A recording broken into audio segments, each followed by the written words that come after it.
Good morning all. आज हम भौतिक भूगोल में पृथ्वी के वायुमंडल और उसके संगठन के बारे में बात करेंगे। भौतिक भूगोल में हम लोगों ने अब तक स्थलमंडल और उसके विभिन्न घटकों के बारे में, विषय वस्तु के बारे में पढ़ा है। आज हम वायुमंडल के संगठन और संरचना के बारे में जानकारी प्राप्त करेंगे। वायुमंडल हमारी पृथ्वी के चारों ओर एक गैसीय आवरण है जिसका निर्माण पूर्ण रूप से प्राकृतिक घटक के रूप में और प्राकृतिक घटकों की क्रियाओं के रूप में हुआ है। वायुमंडल यदि पृथ्वी के सौरिक संबंधों के दृष्टिकोण से देखा जाए तो वायुमंडल का निर्माण पृथ्वी की उत्पत्ति और उसके सौरिक संबंधों पर ही आधारित है। और हम देखते हैं कि सौरमंडल में पृथ्वी के साथ लगते हुए जो अन्य ग्रह हैं, उन ग्रहों से प्राप्त जानकारियों के अनुसार वहाँ का भी अपना एक वायुमंडल है। तो वायुमंडल एक प्रकार की गैसीय संरचना है जो पृथ्वी के चारों ओर पाई हुई है। यदि हम वायुमंडल की संगठन की बात करें तो वायुमंडल का संगठन आज जो है वो पहले नहीं था। अर्थात पृथ्वी के वायुमंडल में निर्माण के पश्चात काफ़ी परिवर्तन हुए हैं और ये परिवर्तन पूर्ण रूप से प्राकृतिक घटनाओं पर, क्रियाओं पर ही आधारित रहे। पृथ्वी की उत्पत्ति के समय पृथ्वी पर जो गैसीय आवरण था उनमें खासतौर पर हाइड्रोजन और हीलियम जैसी गैसों की प्रधानता थी और काफ़ी गर्म गैसें ये हुआ करती थी। इसे आदिम वातावरण या वायुमंडल कहा जाता था। एक लंबे समय की प्रक्रिया के पश्चात सौरिक ज्वालाओं के द्वारा इस वायुमंडल को हटाया गया और उसके पश्चात एक नवीन या नया वायुमंडलीय संगठन पृथ्वी पर तैयार हुआ, जिसे इस वायुमंडल संगठन का जो विकास है वो पृथ्वी के लिए एक वरदान साबित हुआ। पृथ्वी की वायुमंडलीय संगठन की हम लोग बात करें तो वर्तमान समय में पृथ्वी का जो वायुमंडल संगठन है या जो जीवनदायक जो वायुमंडल संगठन का जो विकास हुआ है, इसमें कई सारे तत्व और कंपोनेंट इसमें आते हैं। खास तौर पे पृथ्वी का वायुमंडल गैसीय संरचना का भाग है जिसमें कई प्रकार की गैसें पाई जाती हैं और जिनमें nitrogen, oxygen, argon, carbon dioxide एवं जल वाष्प की मात्रा पूरे कंपोजिशन के 99.997% तक होती है। अर्थात पृथ्वी का वायुमंडल इन गैसों के मिश्रण में से बना हुआ है। खास तौर पे पृथ्वी के वायुमंडल में पाई जाने वाली गैसों की मात्राएं में नाइट्रोजन, ऑक्सीजन और आर्गन है। इनमें भी सबसे बड़ा हिस्सा नाइट्रोजन का है जो अपने आयतन के, शुष्क आयतन के 78.08% तक है।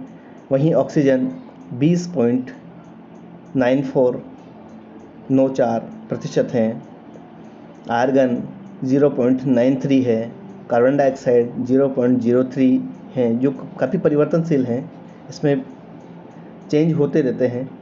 नियॉन भी इसी तरीके की काफ़ी कम मात्रा में है। तो हम लोग देखते हैं कि पृथ्वी के वायुमंडलीय संगठन में दो गैसों की प्रधानता है जिनमें नाइट्रोजन और ऑक्सीजन है। इसके अलावा अल्प मात्रा में कई सारी छोटी छोटी हल्की हल्की गैसें हैं, परंतु इन सब गैसों की भूमिका वायुमंडल के दृष्टिकोण से महत्वपूर्ण है। और यहाँ पर हम इस वायुमंडलीय गैसीय संरचना को दो भागों में बांट सकते हैं, जिसे स्थायी गैस परमानेंट गैसेस और अस्थायी गैस वेरिएबल्स गैसेस कह सकते हैं। स्थायी गैसों के अंतर नाइट्रोजन, ऑक्सीजन स्थायी गैसें हैं। इनकी मात्रा वायुमंडल के निचले भाग में लगभग समान रहती है। आर्गन, हाइड्रोजन और नियोन भी स्थायी गैसें हैं, किंतु इनका अनुपात तथा मात्रा अति न्यून होने के कारण महत्वपूर्ण नहीं है। अर्थात ये परमानेंट गैसेस हैं जो वायुमंडल में बनी रहती हैं। स्थायी गैसों में नाइट्रोजन और ऑक्सीजन पृथ्वी के वायुमंडल के निचले हिस्से में पाई जाती है। यदि हम देखें तो 100 किलोमीटर के ऊपर ऑक्सीजन विलुप्त सी हो जाती है और 125 किलोमीटर के ऊपर नाइट्रोजन समाप्त हो जाती है। अस्थायी गैसों में देखें तो कार्बन डाइऑक्साइड की मात्रा अस्थिर होती है, क्योंकि ये समय परिस्थिति के अनुसार बदलती रहती हैं। कई समय कार्बन डाइऑक्साइड की मात्रा पृथ्वी पर बढ़ी है, कहीं इसमें कम हुई है, और ये बड़ा ही वेरिएबल घटक है जो पृथ्वी पर वातावरण को में काफ़ी परिवर्तनों को निर्धारित करता है। और इनके बढ़ने घटने पर पृथ्वी पर होने वाली विभिन्न प्रकार की भौतिक ये घटनाएं भी इसमें क्रियाशील रहती हैं, जिनमें ज्वालामुखी उद्गार हैं, वस्तुओं के जलने, गलने, सड़ने से हैं, और कई सारी घटकों के द्वारा इसमें परिवर्तन होता रहता है।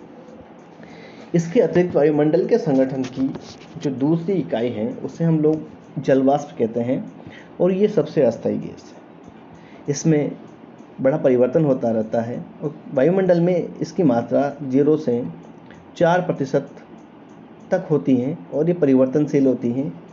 अधिक जलीय क्षेत्रों में ये ज़्यादा होती हैं, और जहाँ जलीय क्षेत्र कम होते हैं, शुष्क क्षेत्र होते हैं, वहाँ पर इसकी मात्रा कम होती है। ये वायुमंडल के लिए एक महत्वपूर्ण कार्य करती हैं, जो खास तौर पे ऊष्मा के अवशोषण में योगदान देने वाला होता है, अर्थात वायुमंडल को गर्म बनाए रखने के लिए इस गैस का महत्व है। वहीं इसके अलावा वायुमंडल में कई सारे सॉलिड पार्टिकल्स के रूप में कण पाए जाते हैं, जिन्हें एरोसोल कहते हैं। वायुमंडल में बहुत सूक्ष्म ठोस कण भी उपस्थित रहते हैं, जो आंखों से दिखाई नहीं पड़ते हैं। ये एरोसोल कहलाते हैं। इनमें धूल के कण मुख्य होते हैं, और इनकी मात्रा धरातल के स्वभाव, संरचना, वनस्पति, वायु के वेग पर निर्भर करती है। मरुस्थलों के वायुमंडल में धूल कणों की मात्रा अधिक होती है। ज्वालामुखी उद्गार तथा उल्कापात के द्वारा भी वायुमंडल में बड़ी मात्रा में एरोसोल्स मुक्त होते हैं। औद्योगिक क्रियाओं के द्वारा भी एरोसोल्स मुक्त होते हैं। समुद्रों की सतह पर बनने वाले जो रासायनिक लवण हैं, उनसे भी एरोसोल्स मुक्त होते हैं। इस तरीके से ये एरोसोल्स पृथ्वी के अंदर के ऊपर वायुमंडल में बहुत ही महत्वपूर्ण कार्य आर्द्रताग्राही नाभिक के रूप में करते हैं, जिससे कि जलवाष्प का एकत्रीकरण होकर के बादल बनने की प्रक्रियाएं होती हैं। वायुमंडलीय संगठन के अंतर्गत हम लोगों ने देखा है कि कई सारे घटक मिलकर के वायुमंडल के संगठन और संरचना का निर्माण करते हैं, और वायुमंडल का ये संगठन वर्तमान समय में हमारी पृथ्वी पर जीवन जीने लायक परिस्थितियों से निर्मित है, और इसके द्वारा ही हम पृथ्वी पर जीवन को बनाए रख पाने में सक्षम हुए हैं। जैसा कि हम लोगों ने देखा है कि पर्यावरण के विभिन्न घटकों में होने वाले बदलावों के साथ साथ इस घटनाक्रम में भी बदलाव हो रहा है, और इसके कई सारे प्रभाव हम पर पड़ रहे हैं। वायुमंडल की यदि हम उत्पत्ति की बात करें तो वायुमंडल की उत्पत्ति के बारे में हम लोगों ने जाना है, संगठन के बारे में जाना है। अब यदि हम वायुमंडल की संरचना की बात करें तो वायुमंडलीय संरचना में के अंतर्गत जब हम ऊर्ध्वाकार रूप में पृथ्वी से ऊपर अंतरिक्ष की ओर जाते हैं तो हमें ये ज्ञात होता है कि वायुमंडल कुछ भौतिक गुणधर्मों के कारण या गैसीय कंसंट्रेशन की उपस्थिति के कारण हम धरातल से ऊंचाई की ओर जाने पर पृथ्वी के वायुमंडल को कुछ विशेष लेयर्स या परतों में बटा हुआ पाते हैं, और वहाँ पर होने वाली गतिविधियों के आधार पर कई सारे विद्वानों ने इस चीज़ का अध्ययन करके पृथ्वी के वायुमंडल को कुछ परतों में विभाजित किया है, जिसमें हम सबसे पहले सौरमंडल की बात करते हैं। इसे ट्रोपोस्फीयर कहा जाता है। सौरमंडल यह वायुमंडल की सबसे निचली परत है, जिसमें वायुमंडल के कुल आणविक या गैस भार का 75% संकेंद्रित है, और इसे ट्रोपोस्फीयर कहा गया है।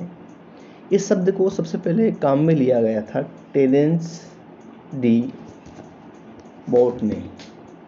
1902 में इसे सौरमंडल या ट्रोपोस्फीयर किया।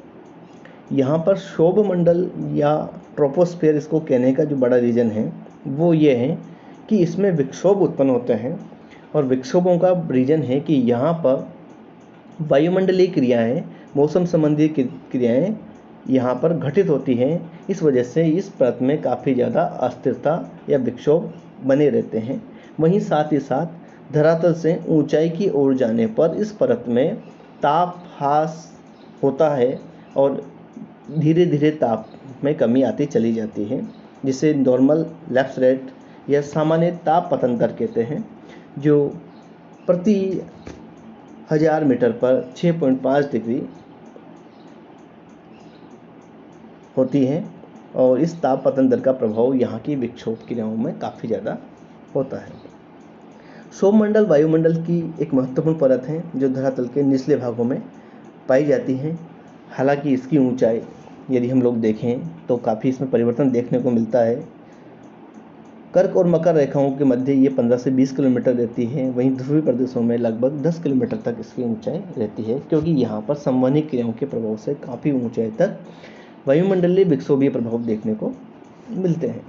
इस तरीके से क्षोभमंडल वायुमंडल की एक महत्वपूर्ण परत हुई है जो सबसे नीचे पाई जाती है, और ये मौसम संबंधी गतिविधियों के लिए एक महत्वपूर्ण केंद्र का कार्य करती है। हमारे वायुमंडल की गैसों का बड़ा केंद्रित भार भी इसके अंतर्गत पाया जाता है। वहीं जो दूसरी परत है उसे समताप मंडल स्ट्रेटोस्फीयर कहते हैं। समताप मंडल 19वीं सदी में ये धारणा थी कि ऊंचाई के साथ तापमान घटता है, किंतु टेरेंस डी बर्ट ने ध्वनि गुब्बारों की सहायता से ये खोज की कि ताप का ह्रास निचली परत तक ही सीमित है। जो सामान्य ताप ह्रास की दर हम क्षोभमंडल में देखने को मिलती है वो सिर्फ एक निचली परत तक क्षोभमंडल तक ही होता है। ज़्यादा ऊंचाई पे जाने के पश्चात ताप ह्रास नहीं होता है।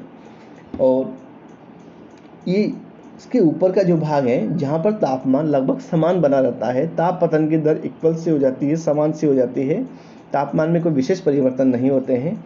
इसी वजह से इसको यहाँ पर इस परत को समताप मंडल कहा जाता है। और ये काफ़ी शांत परत है, और इसका नामकरण भी बर्ट ने इस परत का नामकरण WMO के अनुसार क्षोभ मंडल तथा समताप सीमा के मध्य फैली हुई परत के रूप में, जो है कि क्षोभ स्ट्रेटोपोज के रूप में किया था, जहाँ तक ही ताप का ह्रास होता है उसके पश्चात ताप ह्रास नहीं होता है।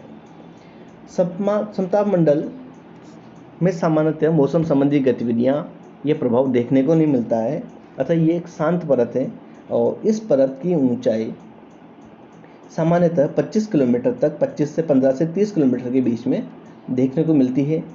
लगभग कई स्थानों पर ये 50 किलोमीटर तक भी पाई जाती है।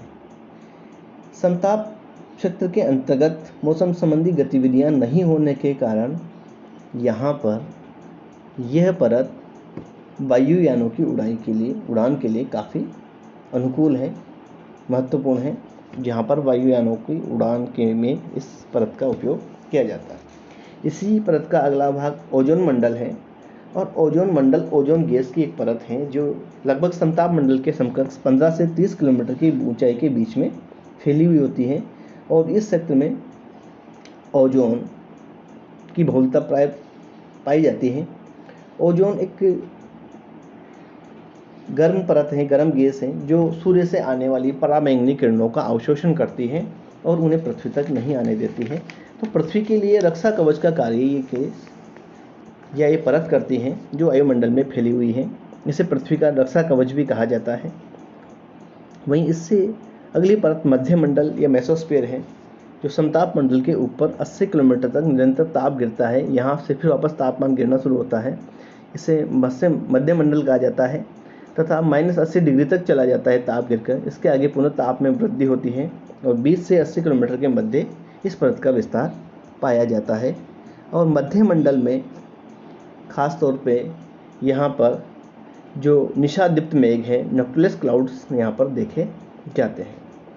वहीं पृथ्वी की अगली परत के रूप में ताप मंडल या आयन मंडल आता है, जो 80 किलोमीटर से 500 किलोमीटर के बीच में फैली हुई है और ताप मंडल कहलाती है। इस परत की निचली सतह तक नाइट्रोजन के आणविक ऑक्सीजन O2 और ऑक्सीजन परमाणु से निर्मित हुए और 200 किलोमीटर के ऊपर केवल मुक्त ऑक्सीजन परमाणु आयनिक रूप में मिलते हैं। यह ताप मंडल या आयनिक मंडल कहलाता है। यहाँ पर आयनिक गैसों की आयनीकृत अवस्था के कारण यह एक महत्वपूर्ण भाग है, जो काफ़ी हल्के आयन्स यहाँ पर पाए जाते हैं। और यह परत पृथ्वी के लिए बहुत महत्वपूर्ण है, जहाँ से दूर संचार विकिरणों का वापस से पृथ्वी की ओर रिडायरेक्शन होता है और इससे हमें दूर संचार में योगदान प्राप्त होता है। इसी परत के साथ साथ हमें ध्रुवीय प्रकाश भी देखने को मिलता है, जिसे उत्तरी ध्रुवीय प्रकाश अरोरा बोरेलिस और दक्षिणी ध्रुवीय प्रकाश अरोरा ऑस्ट्रेलिस कहते हैं। इस तरीके से पृथ्वी की अंतिम परत को हम बहिर्मंडल या चुंबकीय मंडल कहते हैं और इस परत का अध्ययन लेमन स्पिट्जर ने किया और 500 से 1000 किलोमीटर की ऊंचाई पर बहिर्मंडल का निचला स्तर है। इसमें ऑक्सीजन के न्यूट्रॉन, आयनित ऑक्सीजन और हाइड्रोजन के अणु भारी मात्रा में मिलते हैं और यहाँ पर ही वॉन एलन विकिरण पट्टी भी देखने को मिलती है।